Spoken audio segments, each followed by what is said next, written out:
ملنے والے ہیں, ملاقاتی ہیں, اور دوسری طرف قیدی ہیں, تو ان کے درمیان تو بیچاروں کے یعنی مسافہ بھی نہیں کر سکتے وہ.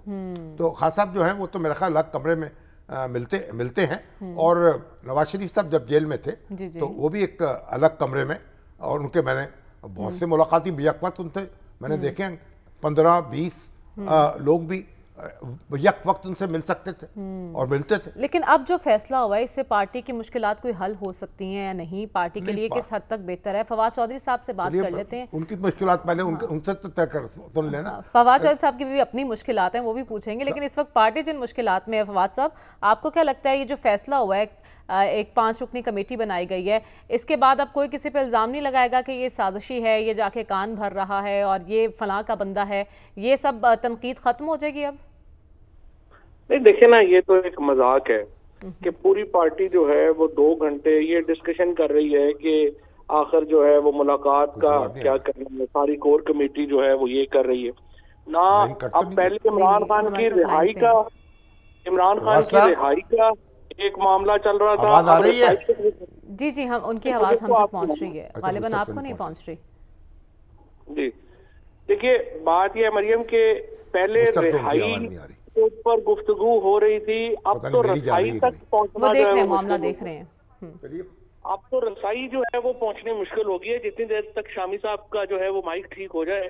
میں صرف آپ سے یہ بات کر رہا ہوں کہ جتنا عرصہ پہلے ہم بات کر رہے تھے کہ وہ رہائی ہونی چاہیے, اب ہم رسائی تک آ گئے ہیں. نہ اس جو پارٹی کی موجودہ جو لیڈرشپ ہے ان کی کوئی سیریسنس ہے, نہ ان سے اپوزیشن کا الائنس بن سکا, نہ ان سے کوئی اپنی کارروائی جو ہے وہ ہو سکی کہ ہم نے خود احتجاج کیسے کرنا ہے. عدالتوں میں حال یہ ہے کہ 9 مئی کے کیسز سپریم کورٹ میں ہیں اور کوئی لیڈرشپ جو ہے وہ آئی ہی نہیں ہے اپنے کیسز میں. تو یوں لگ رہا ہے کہ بالکل ایک پارٹی جو ہے وہ انتہائی ایک نااہل ٹولے کے حوالے کر دی گئی, جیسے بندر کے ہاتھ میں ماچس دے دیتے ہیں. بالکل آپ درست فرما رہے ہیں فواد صاحب, کوئی سمت کا تعین نہیں ہو رہا.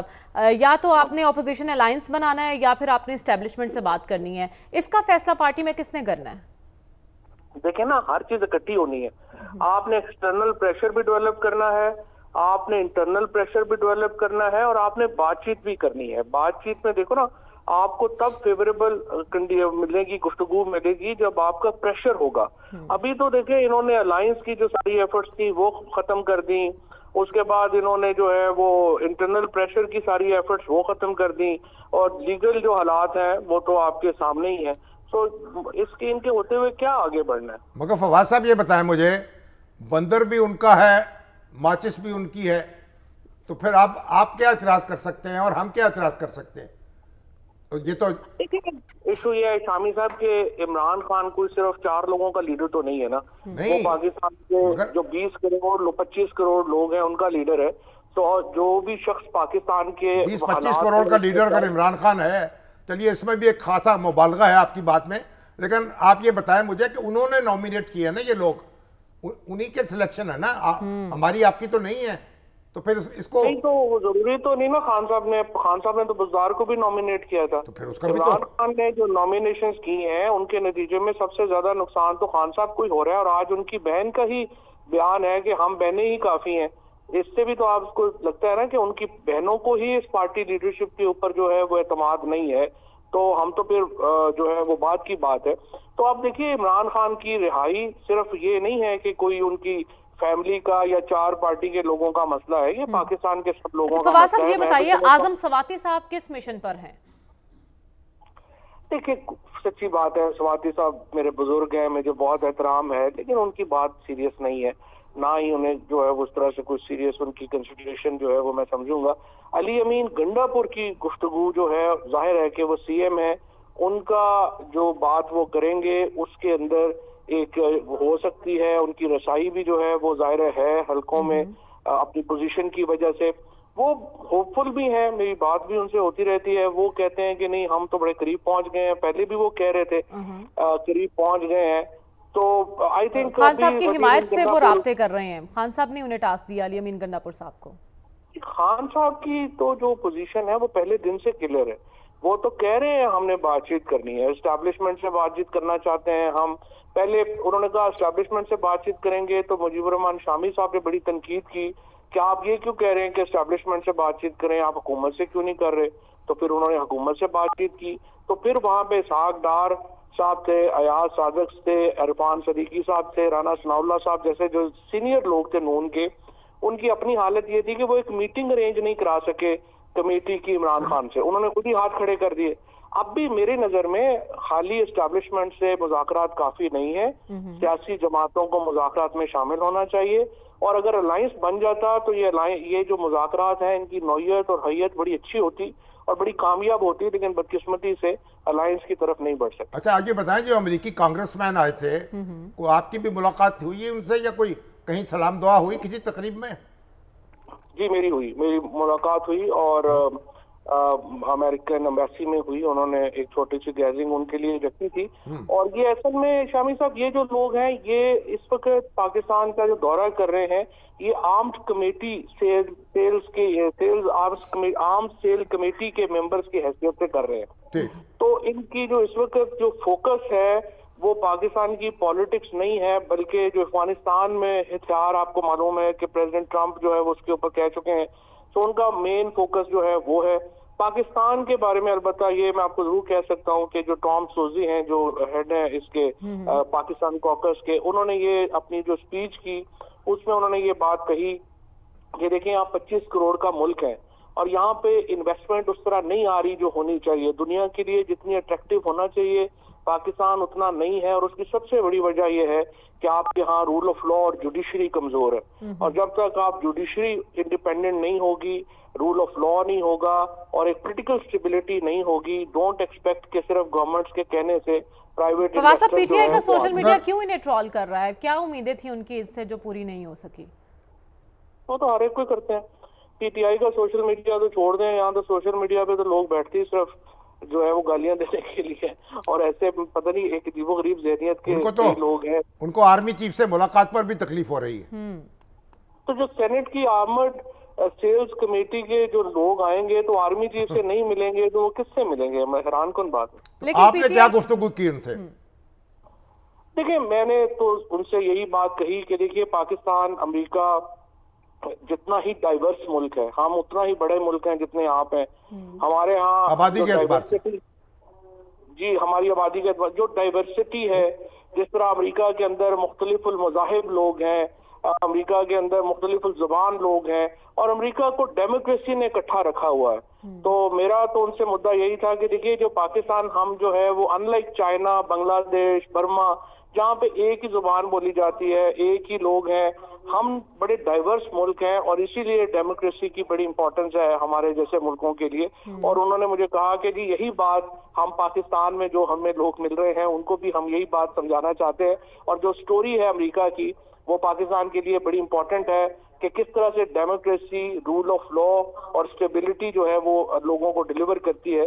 اور اگر آج امریکہ کامیاب ہے تو اپنے سسٹم کی وجہ سے, ڈیموکریٹک سسٹم کی وجہ سے کامیاب ہے, اور پاکستان کے لیے بھی آگے جانے کا یہی حل ہے. چلیے بس پھر ہم تو اس وقت آپ کے ساتھ مل کے دعا کر سکتے ہیں, وہ کرتے ہیں. اچھا فواز صاحب, لاسٹلی یہ بتا دیجئے کہ بیرونی دباؤ کی بڑی امید تھی پی ٹی آئی کو, وہ کیوں کارگر نہیں ہو پایا ابھی تک؟ دیکھیں ابھی تک نہیں ہو پایا, اس کی وجہ یہ ہے کہ پریزیڈنٹ ٹرمپ نے آتے ہی محاذ جو ہے انہوں نے بہت کھول لیے ہیں. ٹریڈ وار جس قسم کی چائنا سے اور شروع ہو گئی ہے, اور باقی وہ جو انہوں نے کیا اس کے بڑے ریپرکشنز ہیں امریکہ کے لیے. تو لیکن یہ میں ابھی بھی نہیں سمجھتا کہ ہی از ناٹ بائیڈن. سو پاکستان کے اندر پریزیڈنٹ ٹرمپ کا جو گفتگو ہے یا انٹرسٹ ہے وہ یہ کوئی نہ سمجھے کہ وہ ختم ہو جائے گا. دوسری طرف یہ بات میں آپ کو عرض کرنا چاہوں گا کہ یہ نہیں ممکن کہ آپ یہ کہیں کہ انٹرنل پریشر کوئی نہ ہو, آپ کی پالیٹکس اپنی فیل ہو, کچھ آپ کر نہ پائیں, اور صرف ہم کہیں گے ٹرمپ ہی آ کے اڈیالہ کی چابیاں لے کے آئے گا تو کھول دے گا. تو یہ تو نہیں ہوتا. یہ تو ظاہر ہے کہ جو عمران خان کو سوچنا پڑے گا, اور جب تک انہوں نے یہ لیڈرشپ چینج نہ کی پی ٹی آئی کا کرائسس بڑھتا جائے. تو اس وقت آپ کو یہ لگ رہا ہے کہ خان صاحب کی رہائی میں سب سے بڑی رکاوٹ یہ لیڈرشپ ہے جو جیل کے باہر موجود ہے؟ نہیں, سب سے بڑی تو میں نہیں کہوں گا, سب سے بڑی تو ظاہر ہے کہ ہماری ایک جو سوچ ہے پاکستان کے اندر ہمارے ہاں سیاسی جماعتوں میں یہ پرابلم ہے, ہماری اسٹیبلشمنٹ میں بھی یہ پرابلم ہے کہ جب تک ہمیں کوئی اوپر سے کوئی بہت ہی مصیبت نہ پڑ جائے ہم عقل کی بات نہیں کرتے. تو ہمارا سب سے بڑا پرابلم تو یہ ہے کہ ہمیں الٹیمیٹ وہ جو ہے نا, وہ ہماری پنجابی میں ایک کہاوت ہے کہ مچھلی پتھر چاٹ کے ہی آتی ہے. تو ہمارا یہ جب تک وہ نہ ہو جائے تو ہم اس کو ہم نہیں سمجھتے کہ کچھ ہے. ہونا تو یہ چاہیے کہ ہم کوئی اس سے پہلے ایکسٹریم سے پہلے اپنی چیزیں بہتر کریں, کو بات چیت کر کے ایک دوسرے کو اسپیس دے کے. اور میں تو بار بار آپ کے پروگرام میں بھی پہلے میں نے یہ عرض کیا تھا کہ جب تک زرداری صاحب, نواز شریف صاحب, عمران خان اور ہمارے اسٹیبلشمنٹ کے جو سینئر لوگ ہیں وہ بیٹھ کے آپس میں طے نہیں کرتے کہ ملک کا فریم ورک کیا ہونا ہے, ہم نے آگے اسپیس کس کو کیا دینی ہے, پاکستان میں جو اسٹیبلٹی ہے وہ آنا. اور یہ دیکھیے کوئی 2 سال میں شہباز شریف صاحب ہو, کوئی آدمی ہو, پاکستان دبئی نہیں ہے, ہم سنگاپور نہیں ہے, 40-40 لاکھ کی آبادی نہیں ہے ہماری, یہ 25 کروڑ کا ملک ہے. اس کو ایک 10-15 سال کا ایک اسٹیبلٹی کا فیز چاہیے. اور اس کے لیے جب تک پولیٹیشینز اور اسٹیبلشمنٹ مل کے ایک دوسرے کو کچھ اسپیس نہیں دے گی, یہ آپ کا آنا بڑا مشکل اور بہت ہی ناممکن کام ہے. بنیادی چیزوں کے اوپر اتفاق ہونا بہت اہم ہے. ٹھیک ہے, بہت شکریہ. فواد چودھری صاحب ہمارے ساتھ موجود تھے. لیکن شامی صاحب, جو گفتگو کی ہے فواد چودھری صاحب نے, اس سے کیا نتیجہ اخذ کیا جا سکتا ہے کہ پاکستان تحریک انصاف بطور پارٹی ایک بند گلی میں جا چکی ہے؟ چودھری صاحب بھی اس وقت بند گلی میں ہے, تحریک انصاف بھی بند گلی میں ہے, عمران خان صاحب بھی بند گلی میں, سارے بند گلیاں بند ہیں ساری. اب وہ کہہ رہے ہیں کہ یہ جو لیڈرشپ ہے نا, جو اس وقت پی ٹی آئی کی لیڈرشپ ہے, وہ معاملات کو آگے نہیں بڑھنے دے رہی, وہ نالائق ہے. اب وہ لیڈرشپ کس نے منتخب کی ہے؟ اس کا مطلب یہ ہے کہ پھر عمران خان صاحب, اگر ان کی بات مان لی جائے چودھری صاحب کی, تو پھر عمران خان صاحب سب سے بڑی رکاوٹ تو خود ہے اپنے راستے کی. تو ایسا ہی بات. اب لیکن یہ راستہ کھولنے کے لیے کوششیں بھی تو کسی سطح پر ہو رہی ہیں, چاہے وہ علی امین گنڈا پور صاحب کر رہے ہیں یا اعظم سواتی صاحب. ابھی تو بس راست آ رہے ہیں, کس کا یقین کیجئے, کس کا یقین نہ کیجئے. لائے ہیں بزم ناز سے لوگ خبر الگ الگ, کوئی کچھ کہہ رہا ہے, کوئی کچھ کہہ رہا ہے. جب تک کوئی نتیجہ نہیں نکلتا اس وقت تک کیا کہیں گے؟ اور نتیجہ کیسے نکلے گا کہ اگر آپ امریکن کانگریس کا وفد جو ہے جب وہ ملتا ہے آرمی چیف سے, تو آپ اس کے اوپر بھی واویلا شروع کر دیتے ہیں اور خرافات بولتے ہیں, تو پھر کیسے نتیجہ نکلے گا؟ یعنی کوئی, اس کا مطلب ہے کہ تمیز کا دائرہ ہے نہیں. اور جب تک پی ٹی آئی ان کو لگام نہیں ڈالے گی اپنی سوشل میڈیا کے جو وہ کیا ہیں, ان کو لگام کون ڈالے گا؟ کیونکہ پی ٹی آئی کے اپنے رہنما بے بس دکھائی دے رہے ہیں, وہ خود ٹرول ہو رہے ہیں. خان صاحب ڈالیں ان کو, یا ان سے لا تعلقی کا اعلان کر دیں, ایگزیکٹلی, ان کو ان کے حال پہ چھوڑ دیں. تو اس کے بغیر یعنی آپ کو تمیز نہیں ہے کہ ریاست کے درمیان, حکومت کے درمیان کو فرق کریں. ایک آپ ہر وقت ایک راگنی لاپتے رہیں, ہر وقت جو منہ میں آئے وہ بولتے رہیں, تو پھر معاملہ تو وہ تو پھر کانٹے تو بکھریں گے نا. کانٹے چنے گا کون؟ آپ تو کانٹے بکھیرنے والے ہیں.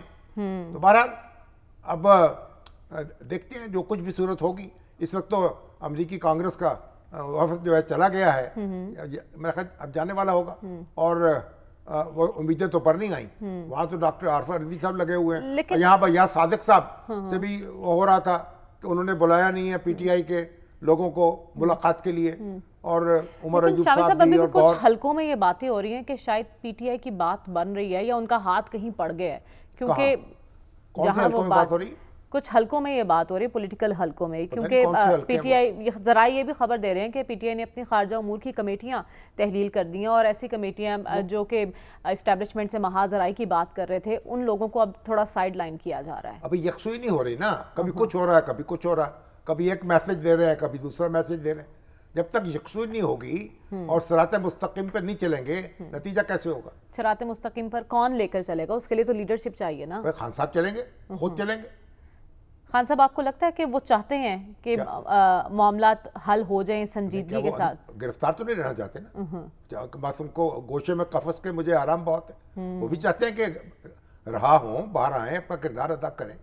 تو ان کی بھی تو خواہش یہی ہے نا. خواہش ہے, لیکن کوششیں تو ایسی نہیں دکھائی دے رہی, کیونکہ سوشل میڈیا کو لگام نہیں دیا جا رہا. ابھی جو ایک امریکہ سے وفد آیا جس کے بارے میں کہا جا رہا کہ انہوں نے خان صاحب سے ملاقات کی, امریکی ڈاکٹر سے, غالباً تاجر تھے, لیکن جو ذرائع یہ خبر دے رہے ہیں وہ یہ بھی بتا رہے ہیں کہ انہوں نے بھی آ کے خان صاحب کو یہی مشورہ دیا ہے کہ اپنے سوشل میڈیا کو تھوڑا لگام ڈالیں. مطلب یہ کہ وہ اب یہ باتیں جو ہیں اب طرح طرح کی افواہیں ہیں، باتیں ہیں، کوئی کچھ کہہ رہا ہے، کوئی کچھ کہہ رہا ہے. نتیجہ یہ ہے کہ چوراہے میں یہ جو ہنڈیا ہے نا، یہ چوراہے میں پھوٹ رہی ہے. تو اس لیے یکسوئی ہونی چاہیے. جو پارٹی لیڈرشپ ہے، جو جس کو بھی مقرر کیا ہے، اور اس کو چاہیے وہ اپنا معاملات چلائے، آگے بڑھائے. آپ خان صاحب کی چوائس ہے تو اس پہ اعتماد کرنا چاہیے. ہم تو یہ نہیں کہہ سکتے. لیکن المیہ یہ ہے نا کہ پارٹی کے اندر ہی یکسوئی نہیں ہے، وہی لوگ متحد دکھائی نہیں دے رہے جو عوام کے نمائندے ہیں. دیکھیں اختلاف رائے تو ہوتی رہتی ہے نا، لیکن اگر ان کی اپنی پولیٹیکل کمیٹی ہے، وہ فیصلے کرتی ہے، بیٹھ کے کنسنسس ڈیولپ کرتی ہے، پھر اقدام کرتی ہے، تو اس پہ پھر یقین کرنا پڑے گا نا. اپنی اپنی رائے ہے. تو یہاں تو جو لوگ پارٹی سے نکال دیے جاتے ہیں وہ بھی نہیں نکلتے. اب شیر افضل مروت ہیں، وہ روز تبصرہ کرتے ہیں، روز مشورے دیتے ہیں، دوسرے بھی لگے ہوئے ہیں.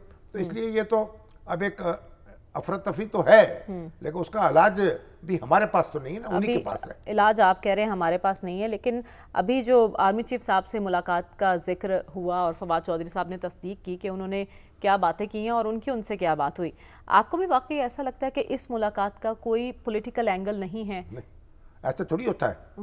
یہ وفد آ کے اس طرح کی باتیں تھوڑی کرتے ہیں. یہ تو ایک اور کوئی ایک ملک جو ہے دوسرے کے معاملات میں اس طرح مداخلت نہیں کر سکتا.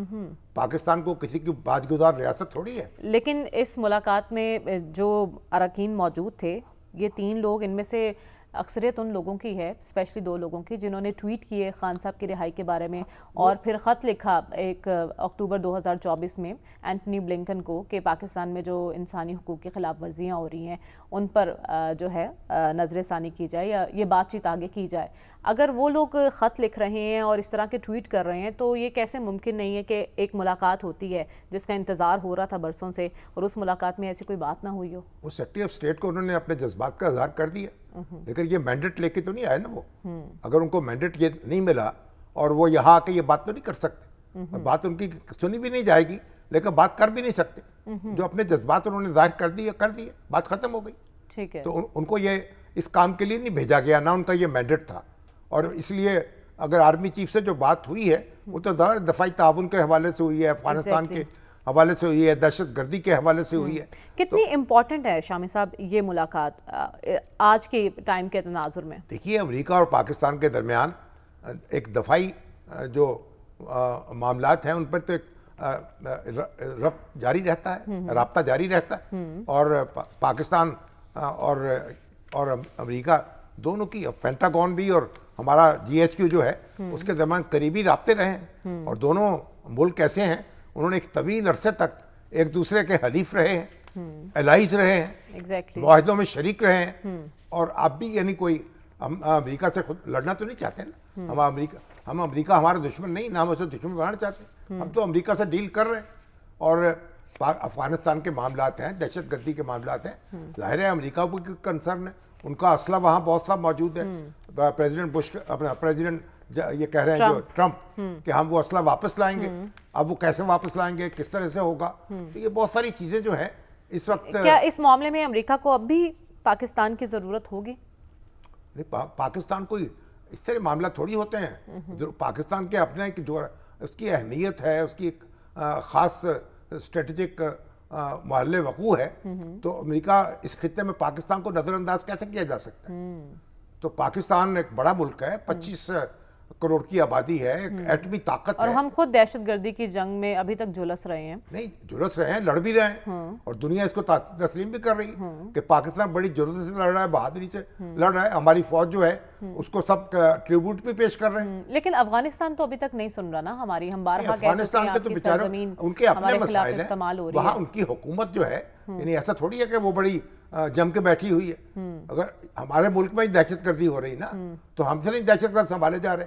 تو وہ بھی ہم یہ نہیں کہہ سکتے کہ ہر جو بھی کام ہو رہا ہے وہ ان کے مشورے سے ہو رہا ہے یا ان کے حکم سے ہو رہا ہے. لیکن ان کی ریٹ نہیں ہے نا وہاں پہ. ریٹ نہیں ہو تو ٹھیک ہے، مشکلات تو ہیں ان کی. ابھی تو اب ایران میں بھی دیکھ لیجئے، ایران میں جو پاکستانی مارے گئے ہیں سیستان میں اور محنت کش گئے ہیں، ورک شاپ میں کام کر رہے ہیں اور ان کو مار دیا ہے. تو ایران جو ہے وہ بھی سراپا احتجاج ہے. تو ہم ایران جو ہے جو دہشت گردی وہاں ہوئی ہے تو ایران کے قابو میں بھی نہیں ہے دہشت گرد. تو یہ جب دہشت گردی ہوتی ہے تو اس کا مطلب یہ نہیں ہے کہ وہ ملک اس کے اندر انوالو ہے، وہ ایران کی حکومت انوالو ہے.